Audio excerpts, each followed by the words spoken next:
अच्छा जी, this is Yamuna Naveed और ये ऐसे है साजिद महमूद का। साजिद शाबाश, अपने काफ़ी तेज़ी से आप चीज़ों को अंडरस्टैंड कर रहे हैं और उसको इम्प्लीमेंट कर रहे हैं। गुड। आपका जो इंट्रोडक्शन भी अच्छा, ये चीज़ आपने देखी कंक्लूजन के फ़ौरन नीचे लिख दिया। ऐसा लग रहा है आपने कंक्लूजन की कुछ लाइनें लिखी हुई हैं। आपने ऐसे नहीं करना, आपने जब शुरू करना है ना तो आपने अगले पेज से शुरू करना है। ऐसे लग रहा है आप कंक्लूजन की कुछ लाइन्स लिख रहे हो, तो be careful about these things. अच्छा, दूसरा ये कि कोशिश करें, ये स्टार्ट इस वजह से मैंने आपको स्टार्ट दिया था क्योंकि ये आपने initially dominated by western power, और ये गुड अच्छा लिखा हुआ था आपने।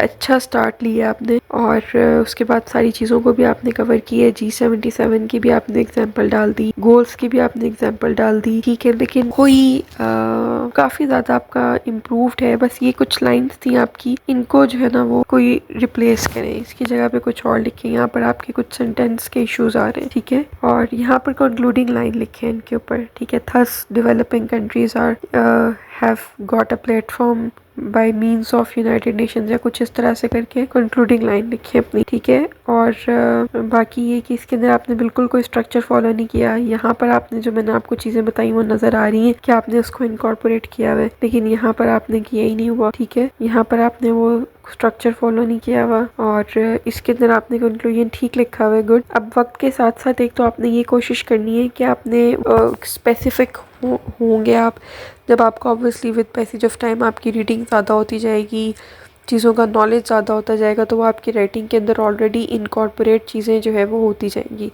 तो आपकी अच्छी प्रोग्रेस है, जस्ट इसको आपने मेंटेन रखना है। और अब आपको चीज़ें समझ आ गई हैं तो आपने जो है ना वो इसी तरह से चीज़ों को आगे लेकर चलते जाना है। अच्छा, यहाँ पर आपने जो है ना वो कोशिश करनी है कि जैसे एक तो ये आपने एग्जाम्पल दी है ना, एक जेनेरिक एग्जाम्पल है G77 की, अगर इसकी जगह के ऊपर आप कुछ इस तरह से एग्जाम्पल्स भी दे सकते हैं कि आप कोई ख़ास केस स्टडी पकड़ें, ठीक है, कि ये एक कंट्री थी जो कि एक डेवलपिंग कंट्री थी, पैलेस्टाइन को ही ले सकते हैं आप, कि वहाँ पर देखिए यूएन जनरल असेंबली के थ्रू उनको एक प्लेटफॉर्म मिलता है जिसके ज़रिए वो बता देते हैं कि इसराइल जो है वो इसकी जो भी इसकी एक्सपेंशंस हैं वेस्ट बैंक वगैरह के अंदर ये इलीगल हैं, और वो अपने राइट्स के लिए बोल सकते हैं, ठीक है। तो इस तरह से कोई ख़ास पाकिस्तान की जैसे फ्लड्स वाली थी कोई एग्जांपल आप दें और उसको थोड़ा सा आप ज़रा एलेबोरेट करके थोड़ा सा आप एक्सप्लेन करके लिखें तो बड़ा प्यारा लगेगा लिखा हुआ, ठीक है। ओवरऑल शाबाश, गुड, आप बहुत अच्छा चीज़ों को समझ रहे हो, अंडरस्टैंड कर रहे हो, और अब आप जस्ट कीप राइटिंग।